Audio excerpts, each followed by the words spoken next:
prank him later on today. It is gonna be fake, but it is what it is. Don't forget to like, comment, and subscribe. Was found dead and dismembered after a first date last April.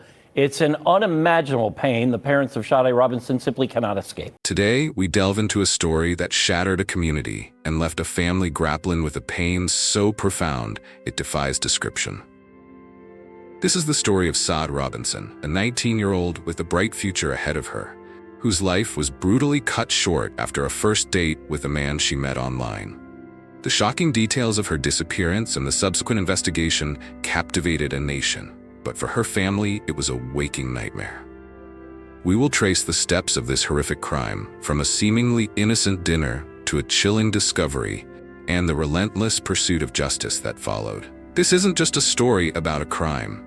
It's a testament to a family's resilience and a community's unwavering support in the face of unimaginable evil. Hi guys, grab a cup of coffee and settle in for this thrilling true crime story. I'd love to know where you're watching this video from. Let me know in the comments. Don't hesitate to join the conversation too. Your thoughts and input are a vital part of this story. Welcome to 247 True Crime Chronicles, where all our stories are based on true crimes. Kindly support us by subscribing to this channel and turn on the notification bell icon so you won't miss any of our newest stories. Okay, let's continue the story. On the surface, everything about Sade Robinson was a testament to the power of a bright future. A future that was not just promising, but actively being built brick by brick by a young woman with fierce determination and an infectious spirit. Sade was just 19 years old, but she carried herself with a maturity and a grace that captivated everyone she met. She was a daughter, a sister, a friend, a co-worker, and a force of nature. Her family described her as a magnificent light, a soul so beautiful that it left an indelible mark on their hearts. Her mother, Sheena, would later describe her as an angel, a child who solved her own cases. It was a sentiment born of unimaginable grief, but it spoke volumes about the girl she was and the woman she was becoming. I remember Sade is forever, she will be forever remembered as an angel. A light worker who's touched so many souls, so many lives in the Milwaukee community. She is our hero. She is forever leaving an imprint. She walked in her own path, her own light. She solved her own case. My baby solved her own case. Sade was the kind of person who didn't just dream of a better life. She worked relentlessly to achieve it. A dedicated student at Milwaukee Area Technical College, she was driven by a passion for criminal justice. She wasn't just interested in the subject academically. She saw it as a calling, a way to make a difference in the world. She wanted to be a part of the system that protected people, to be a voice for those who couldn't speak for themselves. This ambition was the fuel that powered her days and nights. To support herself through school, Sade worked at a local restaurant called Pizza Shuttle. It wasn't just a job for her. It was a place where she thrived, a part of her community where her bright personality made her the heart of the team. Her coworkers loved her, and her commitment to her work was as strong as her commitment to her studies. She was a boss, as her mother proudly stated, someone who overcame every hurdle and barrier that came her way, undefeatable. Her relationships with her parents, Sheena and Carlos, were a cornerstone of her life. They were a source of unwavering support and unconditional love. Carlos, her father, saw her as his center, his motivation. The bond they shared was a beautiful thing, built on respect, love, and a shared pride in her accomplishments. The last time her mother spoke to her was on a Monday morning, a casual FaceTime call on her way to work.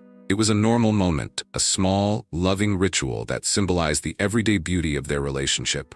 Little did they know, it was a moment they would cherish forever, a memory that would become both a blessing and a torment. Sade's life was a testament to her beautiful soul and her boundless potential. She was on the brink of graduating, with her whole future laid out before her. A mural honoring her life now stands outside the pizza place where she worked, a permanent reminder of the joy she brought to so many. Her younger sister, Adriana, would later walk across the graduation stage to accept Sade's posthumous degree, a poignant and heartbreaking tribute to a future that was stolen too soon. But before the grief, before the memorial, before the verdict, there was a day filled with hope.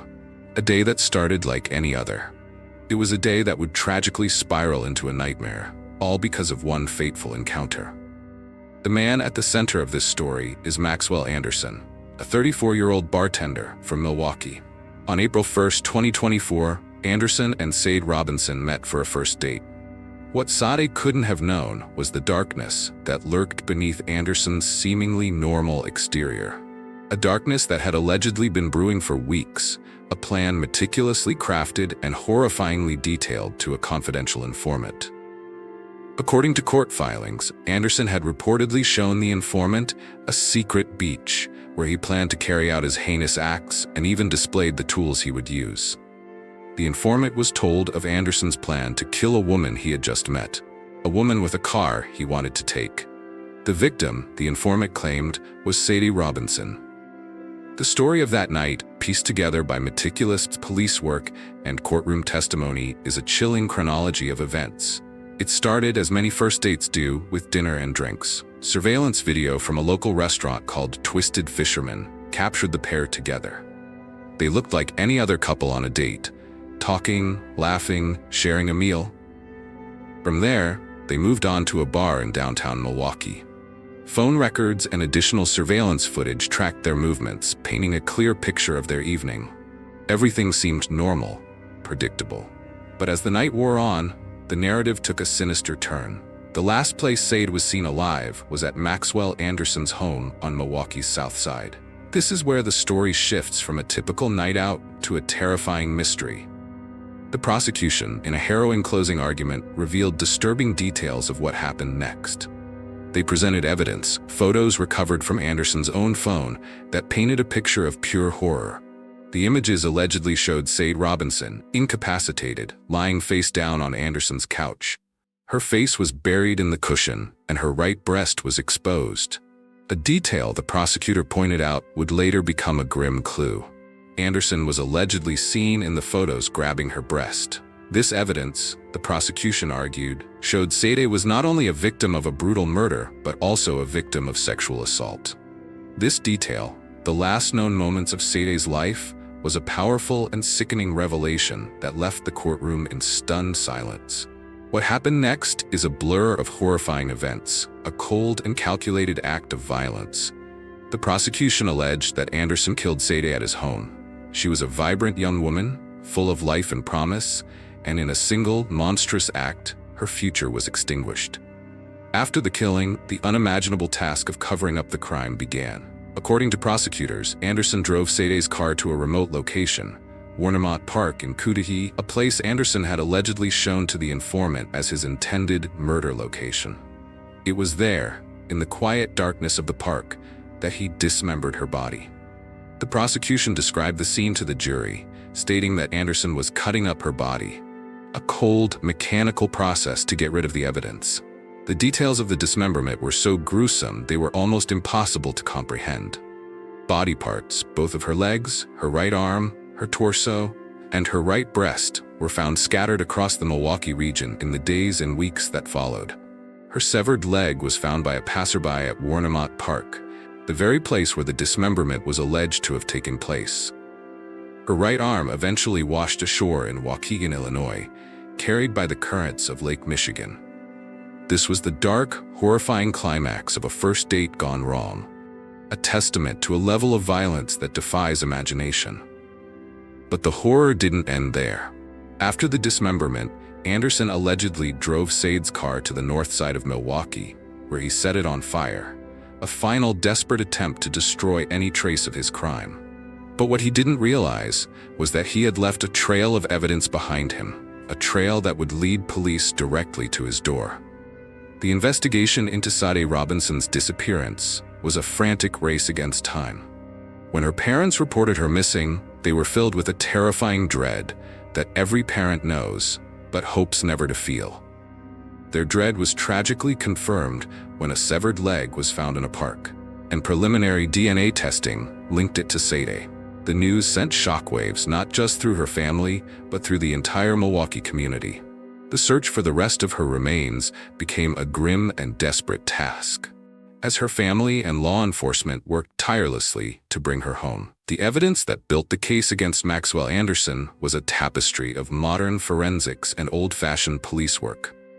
Detectives used Sade's cell phone records to trace her last known movements, a digital breadcrumb trail that led them from the restaurant to the bar and finally to Anderson's house.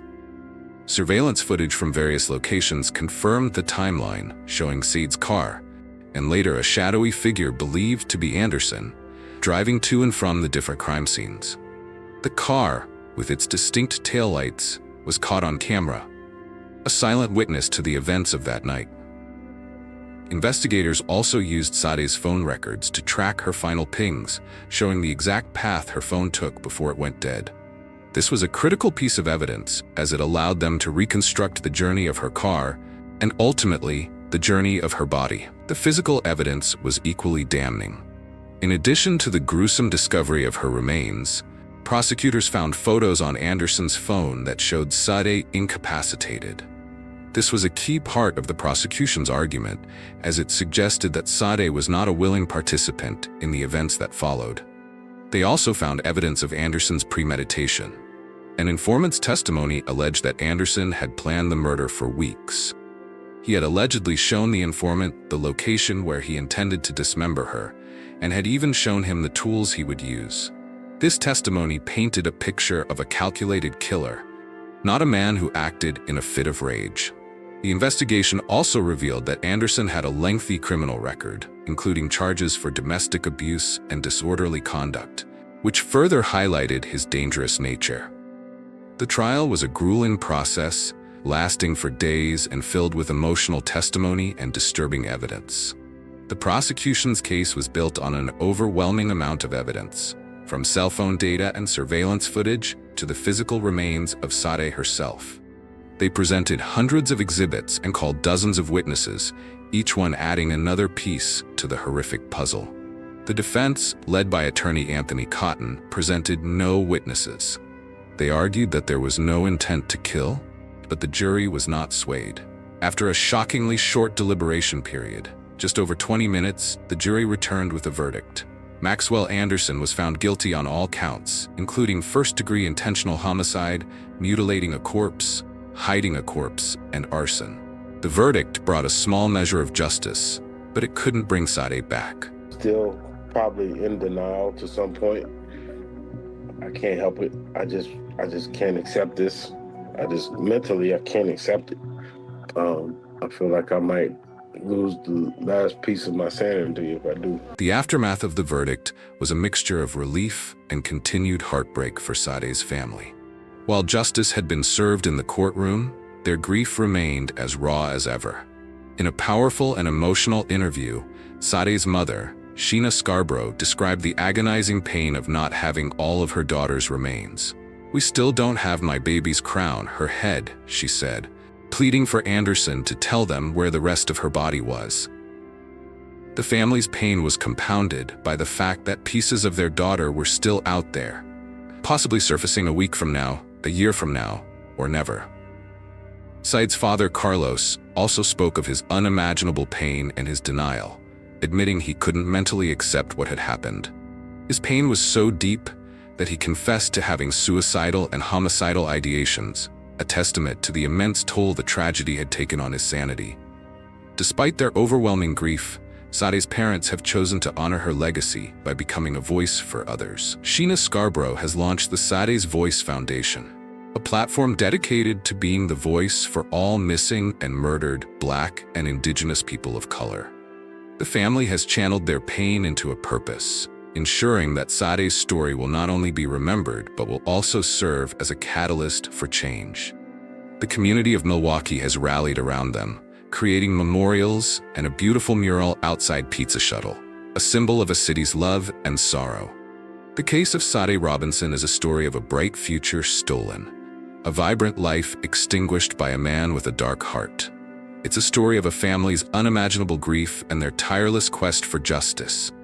It's a story that reminds us of the fragility of life and the importance of holding our loved ones close. But more than anything, it's a story that ensures Sade Robinson's magnificent light will never be forgotten. If this story touched you, and if you want to stay up to date on more true crime chronicles, please take a moment to subscribe to our channel. Your support helps us continue to bring these stories to light. And don't forget to turn on that notification bell so you don't miss any of our newest stories. Thank you for watching.